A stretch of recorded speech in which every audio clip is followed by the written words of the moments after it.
Hola, buenos días, buenas tardes. No sé bien cuál es el horario que siguen particularmente.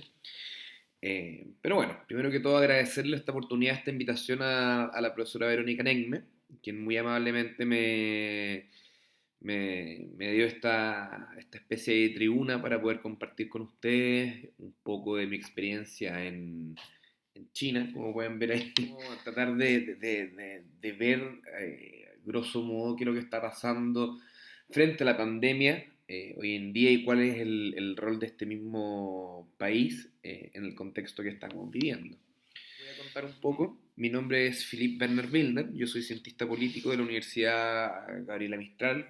Fue ahí donde conocí a la profesora Verónica Negme. Y ella, bueno, por su red de contactos y siempre en su misión profesional, ha estado muy ligada al mundo del Asia-Pacífico. Y en ese contexto fue ella una de las pioneras en abrir campo en materia con China y sobre todo en materia académica. Y el año 2011, cuando yo me estaba recién titulando, la profesora Verónica me hace un llamado, digamos, a participar en los programas de las becas que entregaba el gobierno chino para estudiantes internacionales. Eh, para esa época yo no tenía mucha intención de conocer Asia, sino más bien estaba muy en el contexto, en el cuadrado o en el foco de poder, digamos, tener alguna especialización en los países o en las regiones más convencionales, llámese Europa o Estados Unidos. Y sin embargo, fue justamente la profesora Verónica la que me abrió un poco la mente y postulé y afortunadamente me gané la beca. Me gané una beca para hacer un magíster en Relaciones Internacionales. Yo siempre me quise especializar por esa área y por supuesto postulé a lo que yo siempre, o lo que uno tiene una imagen en el sentido lato de China, vale decir Shanghai, Beijing, Hong Kong o Cantón. Y esos fueron los destinos a los cuales yo postulé, pero me gané una beca a una ciudad que se llama Changchun. Changchun, para que ustedes sepan, es la capital de la provincia de Jilin. Y esta provincia está en el noreste de China, es la capital como les decía, de la provincia de Jilin, muy cerca de Norcorea, muy cerca de Rusia y muy cerca de Mongolia. Entonces ustedes comprenderán que son regiones que no estamos muy acostumbrados a escuchar y menos conocer. Eh, entonces llegué a la China real y estábamos hablando del año 2011, donde había poco extranjero, una ciudad poco cosmopolita y afortunadamente me gustó la experiencia de estar fuera del contexto convencional de la China, abro comillas, moderna. Tuve la experiencia de conocer la China subdesarrollada, la China que va lento, tal vez, versus en comparación a otras regiones del mismo país u otras ciudades. Eh, pero al mismo tiempo me dio la oportunidad de conocer cuál es el empuje de China, la cual voy a hacer una comparación más adelante con mi segunda experiencia, porque yo viví dos veces en China, en dos instancias separadas. Como les contaba, la primera fue en Changchun, haciendo mi magíster, y la segunda vez en la ciudad de Wuhan, en el foco del coronavirus, 3 años después de haber vuelto a Chile. Vamos a volver a ese tema más adelante. Es decir, que para el año 2011 China ya se estaba empezando a abrir al mundo, sobre todo con programas culturales. ¿Por qué? Y esto es muy importante que lo entiendan porque voy a empezar a entremezclar mi experiencia personal con la postura de China como una potencia emergente o como un país que, digamos, se está abriendo al mundo. Y en ese sentido, China ha desarrollado una estrategia de diplomacia pública o de diplomacia cultural también dentro de esta esfera muy ligada a el desarrollo de programas académicos para atraer a gentes, a estudiantes a formarse en el país y después devolverlo a sus países de origen. Entonces son semillas de conocimiento cultural. Y en ese sentido yo soy un conejillo de indias, o sea, yo tuve la oportunidad de ir 2 veces, becado, y hoy en día soy, abro comillas, también experto en temas de China. Entonces, en tema de estrategia ha sido muy eficiente porque gradualmente China entonces ha ido ofreciendo más y más becas según también abre sus conexiones o sus relaciones diplomáticas con otros países. Y en esa época, entonces, ya para el 2011, yo sí puedo destacar que la oportunidad de tener una experiencia internacional como estudiante allá me abrió el mundo, o me abrió la visión respecto justamente de cuál es el perfil de estudiante internacional. Porque uno siempre piensa cuando va a hacer algún programa internacional es tener más convergencia, más interacción, más conocimiento con también culturas más similares, occidentales. Llámese Europa, incluso Europa del Este tal vez, Estados Unidos, Latinoamérica. Y sin embargo, ya cuando llego en mi primera experiencia en Changchun, tenía compañeros de Rusia, de Bielorrusia, de Lesoto en África, de Filipinas, Manila, tenía una compañera de Perú, otro de Uruguay, Tailandia, entonces a Kirguistán y Kazajistán. Entonces, como se podrán imaginar, hay una convivencia mucho más amplia, o muy distinta al menos, respecto de lo que uno está esperado de la experiencia, abro comillas, internacional. Eh, para cerrar el tema de Chanchún, me consta que China no es para todo el mundo, ¿ya? No es para todo el mundo si es que uno no está dispuesto a conocer otras culturas, a conocer otras comidas, los sabores también de las comidas y los tratos en los restaurantes forjan mucho cuál es la percepción que uno puede tener del país. Aunque uno lo mire menos, aunque uno piense que son temas nimios, juegan un rol clave al momento de establecerse por más de 2 semanas o un mes. O sea, yo estuve viviendo 2 años en China, en Changchun, en esa primera instancia, y afortunadamente me gustó mucho, lo cual me permitió volver a Chile y empezar un poco mi camino profesional ligado al análisis internacional y sobre todo un poco a lo que es el ambiente de China. Mi segunda experiencia, que tiene relación, como les dije, con Wuhan, fue entre el año 2013 y el 2016. Eh, Cuando yo me establecí en Chile, perdón, de vuelta de terminar mi magíster, decidí enfocarme a la internacionalización de la educación como mecanismo estratégico como para desarrollar relaciones clave con China o entre los países y como instrumento útil los hubs de educación. No les voy a dar la lata, digamos, explicándole cuál es mi materia de investigación, pero me fui enfocando a eso y construí, digamos, una suerte de modelo de investigación y postulé nuevamente a la beca para hacer un doctorado. Y me gané la beca en la Universidad Central China Normal University de Wuhan, que está muy ligada a la educación, por cierto, y también tiene una escuela de política internacional bastante abierta al mundo. Bueno, y me fui sin conocer mucho, tampoco lo que era la ciudad de Wuhan, porque tampoco, digámoslo, eh, supongo que ustedes tampoco conocían a Wuhan antes del coronavirus. Yo tampoco lo conocía antes del 2016, imagínense. Y me encontré con una ciudad absolutamente moderna, mucho más moderna de lo que era Changchun. Y me intrigó mucho porque está en el centro de China, entonces uno empieza a averiguar y me di cuenta que Wuhan es muy importante para el desarrollo geopolítico de China porque está justo en el centro del país. Está a 1000 kilómetros al sur de Beijing, 1000 kilómetros al norte de la provincia de Cantón, donde están los movimientos de los puertos, digamos de Guangzhou o Shenzhen, que es el hub tecnológico de China. 1000 kilómetros al oeste de Shanghai, capital financiera de China, y 1000 kilómetros al este de Chengdu, que también es la puerta hacia el Medio Oriente, si quieren ustedes.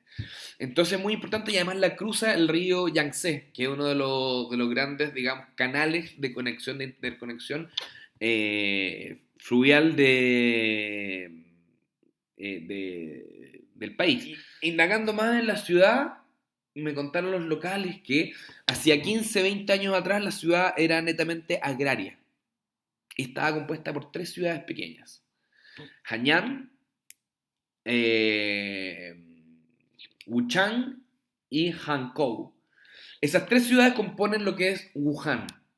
Hicieron un megaproyecto a nivel central para desarrollar esta ciudad, que hoy en día cuenta con 9, 12 líneas de metro, redes de interconexión excelentes, un país, o sea, una ciudad muy segura y sobre todo pujante. Con todos hay muchos problemas también que se van solucionando. Ahora, mi intención no es vender, digamos, China como la panacea del mundo. Es más, toda la propaganda política que ven ahí, por favor, no crean que yo sigo, digamos, la ideología. Yo soy fanático de la simplificación de las ideas, entonces es más bien un hobby de nerd que mi postura ideológica, para, digamos, poner en perspectiva. Porque China no es la respuesta al mundo, la respuesta a la solución, digamos, más práctica o el modelo que tenemos que seguir. Sin embargo, China ha sabido construir un modelo alternativo al cual ha dado respuesta a sus propias necesidades. Eh, lo digo porque China, desde la fundación de la República Popular, como la conocemos hoy en día, ha pasado por muchas etapas. China no ha gozado siempre de este auge que tiene hoy en día. La unificación de la China popular se hace el año 49 con Mr. Mao, ahí, ustedes lo podrán ver. Eh, y la llegada de Mao al poder en China entonces supone finalmente una unificación que destrona a todas las culturas milenarias, al imperio, a las dinastías que se hacían del poder en China. Sin embargo, desafortunadamente, muchas de las políticas públicas que son características de la era Mao fueron un fracaso, vale decir, el gran salto adelante, que es como la estrategia de industrializar el país, fracasó rotundamente, causando crisis económica y hambrunas tremendas, porque la ley del hierro de China no era tan alta, dentro de 1000 factores más, no ir a los detalles, pero fue un fracaso tremendo. Y sumado a esto, la revolución cultural que dice relación con la negación de toda la historia ligada a las dinastías imperiales para deshacerse, para liberarse y hacerse cargo o hacerse parte de esta nueva visión china, provocó también, bueno, fuga de cerebros, pero sobre todo la pérdida de cerebros ligados a la ciencia que fueron enviados al campo a morir, a trabajar, entre otras cosas. Entonces, siempre los entendidos del tema hacen alusión acerca de estos fracasos de las políticas públicas. Entonces, en mi opinión personal, que puedo estar equivocado o no, lo dejo al criterio de ustedes. eh, para mí, el gran hito que marca Mao Zedong en la historia de China es la unificación, digamos, de un país que es un subcontinente finalmente, que logra hacerse del poder a través de la cohesión social, a través de un hito que es marcar la junta, aglomerar, digamos, la masa del país y poder constituirse como tal, como una república, digamos, ya sea comunista o bajo cualquier alero. Fueron, digamos, los comunistas los que lograron, digamos, amalgamar todos los intereses de China en desmedro de las fuerzas liberales, las cuales fueron, digamos, exiliadas, autoexiliadas y exiliadas también en Taiwán. Y por eso Taiwán se conoce como la República de China y la China continental es la República Popular de China. Eh, pero La China que conocemos hoy en día es la China post-Mao Zedong, la China del año 78 en adelante, porque después de la muerte de Mao hay una figura que nunca fue presidente, ojo, nunca fue primer ministro, sino que estuvo siempre en cargos de menor relevancia, pero que sí logró encauzar los intereses políticos y económicos del país. Esta figura es Deng Xiaoping. Y Deng Xiaoping entonces empieza con los modelos de reformas económicas. Empieza a liberar un poco la economía, haciendo ensayos económicos en ciertas ciudades, para ver si es que China lograba entender, digamos, cuál es el dinamismo internacional.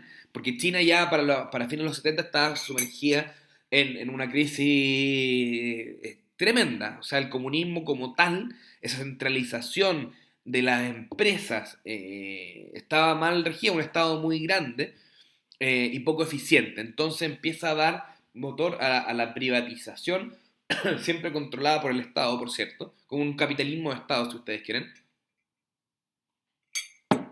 Y es así, entonces, como China empieza a moldear un poco el modelo que hoy en día conocemos, esta liberalización del país controlada siempre por el Estado. O sea, el Estado es la entidad más importante que tiene China. Hay factores clave que juegan, digamos, roles muy importantes para que China se adentre dentro de este modelo. Uno, es la aceptación de China como economía de mercado. La Organización Mundial del Comercio entonces acepta a China como economía tal, y justamente Chile tiene mucho que ver en eso.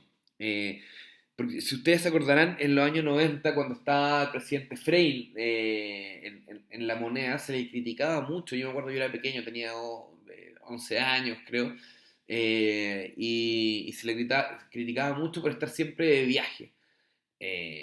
Y todos esos viajes que se hicieron en los años 90, justamente en la región del Asia-Pacífico, permitieron que se gestara esta suerte de amistad diplomática donde Chile jugaría un rol importante dándole legitimidad a China sobre su rol en la economía de mercado. Y eso sería también entonces el germen para que en el año 2004 se empiece a gestar el Tratado de Libre Comercio. Y ahí empieza, voy a hacer un salto, digamos, comparativo, en la relación diplomática entre Chile y China, lo cual permite que nuestra amistad política se transforme en un avance económico. Muy interesante. Y la profundización del TLC ya en la década de los 2010 hace que se refuerce más entonces esta interdependencia. Sin embargo, falta que China entonces empiece a ahondar sus relaciones acá en Chile, sus inversiones. Eh, Eso es tema que se lo dejo a la profesora, pero es muy interesante respecto de cómo atraer entonces no solamente interacción, digamos, venta de commodities, sino que empezar a avanzar a políticas 2.0, si quieren, o una nueva generación de cerebros o tecnologías aplicadas acá en Chile, internacionales. Y un emblema característico es el Belt and Road Initiative, que tiene que ver con esta interconexión de redes de comercio para poder entonces establecer mayores abro comillas, amistades económicas y políticas entre los países de Asia Menor, África, Europa, Oceanía y América, el continente americano. Eh, Belt and Road Initiative es como una consecuencia o una readaptación, un remake o un reboot de la ruta de la seda. Finalmente, ustedes comprenderán que ya en los tiempos de Marco Polo y tal vez de mucho antes, entonces Asia se conectaba, o China se conectaba con Europa a través de toda esta, estas rutas comerciales que habían. Bueno, es lo mismo hoy en día a través de la inversión entonces y con varios instrumentos, o sea, vale decir, el Banco Asiático de Inversiones e Infraestructura es una de las herramientas más importantes para que China empiece a a levantar fondos y poder entonces generar estos canales de conectividad, invirtiendo en puertos, en vías de carreteras, y unir finalmente el mundo. Dicho de otra forma, Belt and Road Initiative vendría siendo como el plan Marshall de nuestra era. Estamos siendo testigos entonces de cómo China logra hacerse de una figura alternativa a lo que viene haciendo la potencia clásica que nuestra generación ha conocido por largo tiempo, vale decir Estados Unidos. Y eso es muy interesante que ustedes lo analicen. Sea como fuere, dentro de los intereses que pueda tener China, y vuelvo al concepto de la diplomacia pública, que tiene que ver también de cierta forma u otra con el poder blando, la capacidad de generar una imagen positiva está sumamente presente. Es de interés de China entonces que el mundo perciba a este país no como un neoimperialista, no como un símil de Estados Unidos, sino como una alternativa.